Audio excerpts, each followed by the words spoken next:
future BF na naging ghoster pa. Hello po kay Chixmisan. This is the story of my first boyfriend, Sana. I was part of a non-government organization called Vibes. I was naturally active there kasi I stopped school for a while so I could transfer to another school. Fast forward, there was this one event that was held to celebrate the members who were born in August and September. Eventually, naging part din ako ng event, especially because I was born in August. Doon ko siya nakilala. Ang lalaking ito natawagin na lang natin sa pangalang Ian. He's tall, moreno, and has a big chest. I mean, he doesn't exercise, but he has this big chest. And one of my favorite things about him is that he is gentle, cute, handsome, and soft-spoken. Kaya nagka-crush ako sa kanya. May isang pagkakataon na we tried to shower together, but we didn't expose our private parts ha. Ian was so kind, and lagi ko siyang kinakausap habang nasa event kami.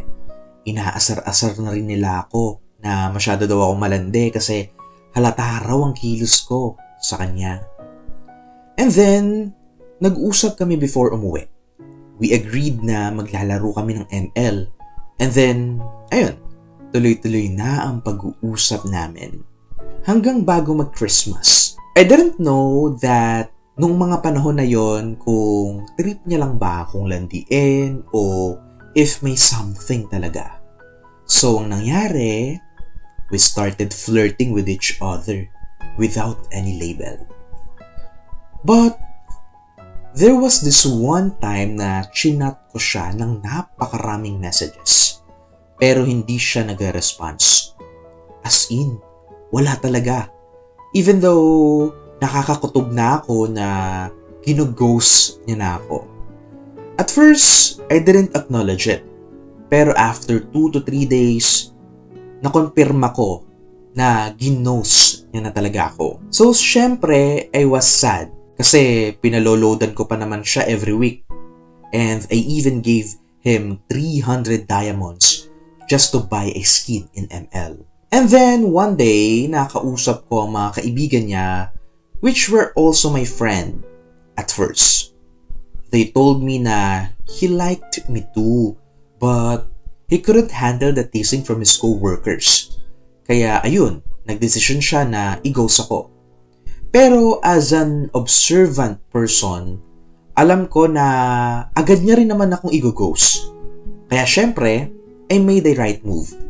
In-unfriend ko siya sa social media accounts ko, even sa ML account. In the end, ang payo ko lamang po sa inyo mga kaibigan ay huwag tayo agad sumugal kapag hindi pa talaga tayo sigurado sa kahihinatnan. Kahit pa sabihin mong may chance kasi actions still speaks louder than words. Mas maganda pa rin na nag-e-effort siya sa'yo at all. Hindi siya nagsasawang ipaalala sa'yo na mahal ka niya. Gamit rin ang mga salita. Huwag na lang kayong tumulad sa akin na umasa lang at napagbigyan. Pero hindi naman pinursue. Ayun lamang po, maraming salamat sa inyong pakikinig. Ako si Anon at ito ang aking love moment.